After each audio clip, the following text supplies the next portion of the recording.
पटना में आज केंद्रीय गृह मंत्रालय की तरफ से मौर्य होटल में एक प्रेस वार्ता आयोजित की गई। इसे केंद्रीय गृह मंत्री अमित शाह ने संबोधित किया। इस दौरान उनके साथ केंद्रीय गृह राज्य मंत्री नित्यानंद राय भी मौजूद रहे। इस प्रेस कॉन्फ्रेंस में केंद्रीय गृह मंत्री अमित शाह ने कहा कि सरदार पटेल व्यक्ति नहीं, एक विचारधारा है। उन्होंने आगे कहा कि सरदार पटेल आज़ादी के रीढ़ रहे हैं और देश निर्माण में सरदार पटेल का योगदान बेहद अहम है। और देश में भी कई लोगों के मन में सवाल था कि 562 रियासतें एक होकर एक भारत कैसे बनेगा, परंतु कुछ ही समय में एक दृष्टि से कार्य पर दृष्टिपात कर देखे तो बहुत कम समय में 562 रियासतों को एकीकृत करने का भगीरथ कार्य सरदार पटेल ने समाप्त किया। और आज भारत का जो मानचित्र हमारे सामने है, वो मानचित्र सरदार पटेल की ही देन है। हैदराबाद में पुलिस सेक्शन, जूनागढ़ का एकीकरण, ये सभी चीजों को कहीं गुने से, कहीं दृढ़ता से और कहीं ब्रज से भी ज्यादा कठोरता से एक एक कर रिजॉल्व करने का काम किया।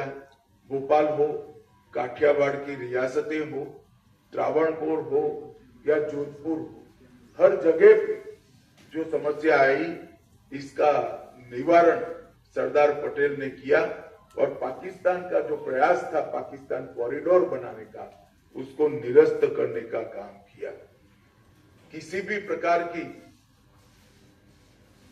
प्रचार की अपेक्षा के बगैर, किसी भी प्रकार के यश के अपेक्षा के बगैर देश के लिए जीवन कैसे जिया जाता है, उसका उत्कृष्ट उदाहरण सरदार पटेल थे।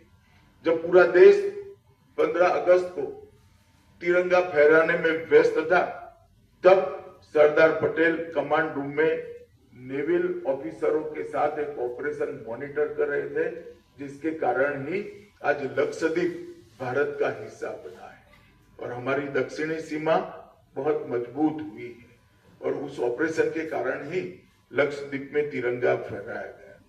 दुर्भाग्य की बात है कि आजादी के बाद, सरदार पटेल के निधन के बाद, सरदार पटेल को भुलाने में कांग्रेस पार्टी ने कोई कसर नहीं छोड़ी। सरदार जैसे महान व्यक्तित्व को भी भारत रत्न मिलने में 41 साल की देरी हुई, और वो देरी केवल और केवल कांग्रेस के सरदार के प्रति एक विशिष्ट अभाव के कारण रही।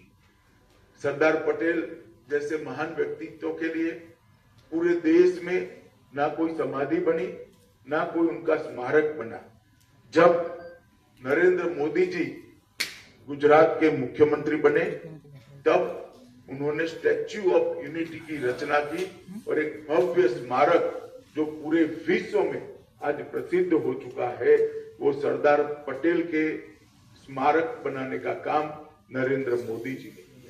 2013 में इसकी 31 अक्टूबर को आधारशिला रखी गई।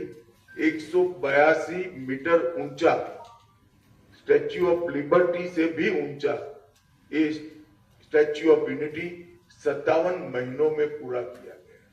और सरदार साहब का जीवन किसानों को समर्पित था। इसके बनाने में जो इस्पात का उपयोग हुआ, जो लोहे का उपयोग हुआ, देश भर के किसानों से लोहा एकत्रित किया गया, किसानों के औजारों को एकत्रित किया गया। इसको पिघलाकर लगभग 25,000 टन लोहे का उपयोग कर इस स्टैच्यू ऑफ यूनिटी को बनाया गया।